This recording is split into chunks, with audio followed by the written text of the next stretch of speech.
Good evening. This week's holiday programme takes us to Venice and touring by caravan in Britain. In the studio, I'll be talking to Mrs. Margaret Hook, President of the Association of British Travel Agents. The subject, that vexed question of holiday surcharges. But first, the holiday news. Channel ferries are sharpening up the competition. Sea-Link has chopped another £5 off the price of crossings to France in July and August. That makes a total reduction of £15 if you book and pay in full by the end of February. Townsend Torresons launched the Herald of Free Enterprise, the second of 3 new super ships, which will cut the Dover-Calais crossing to just 75 minutes. At the same time, the company's promised no increases in its fares for groups travelling to the continent. Free enterprise at last. Despite rising costs, Sir Freddie Laker's going to guarantee the price of fares on some of his routes to North America, SkyTrain and charters. If you pay in full by the end of the month, no matter when you're going to travel, the present fares apply. British Airways are going one better than that, for some travellers anyway. From today, pensioners qualify for a 40% discount on economy fares for flights within Britain. For our first film report, we're going to the northeast of Italy, to Venice. It's a city that holds a particular fascination for those who travel to it from all over the world. Most go there for just a day or two. But how much of Venice can you see in a short time? John Carter went to find out.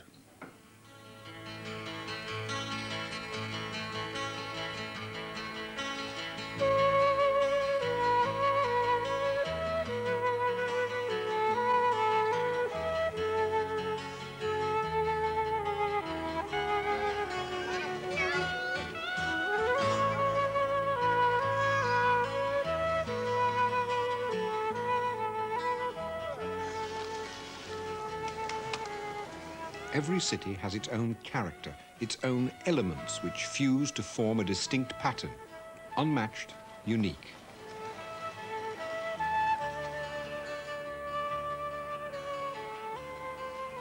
There surely can't be anybody who doesn't know about Venice, about what Venice looks like anyway. From the paintings of Canaletto to the travel posters and the photographs of today, this serene city is immediately identifiable even if you've never set foot in the place. There's nowhere else like it on earth or on water. And you know, one of the first things you discover when you come here is that Venice is one of those places that does live up to your expectations, to all your preconceptions. It is romantic, it is strangely beautiful. Its buildings, its waterways, its streets and its squares add up to the city you expected to find.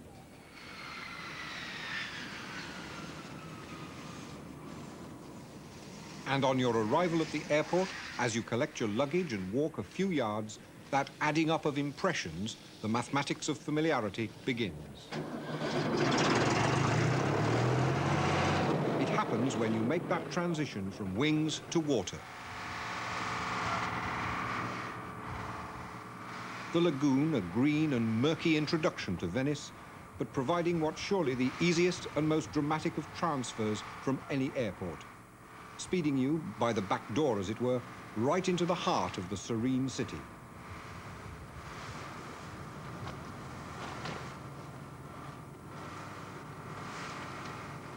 The Grand Canal and the special elements of Venice crowding its banks. Images you recognize from all the travel posters. But here, reality is a collection of travel poster images. You find yourself longing to get right in among them to find out if they have any real shape and substance.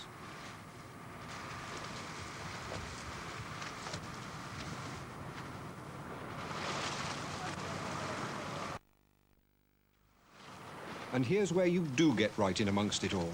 For the hotel used on this package deal is slap bang alongside the Great Square and the Grand Canal, with a little canal of its own to float you right up to the back door. But I may be wrong there, because in this city, the canal entrance is usually the front door. Either way, it's convenient.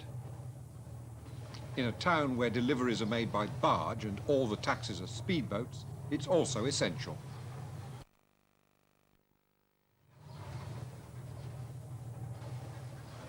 The Luna's the oldest hotel in Venice. In 1474, it was the only one. And before that, apparently, it was a monastery. There's nothing monastic or Spartan about it now. Some of the rooms have wide balconies and views over the rooftops and the Grand Canal itself. The rooms are furnished in that slightly out-of-date but homely style favoured by all well-established Italian hotels, the sort that don't need to impress you with modern gimmicks. Adjoining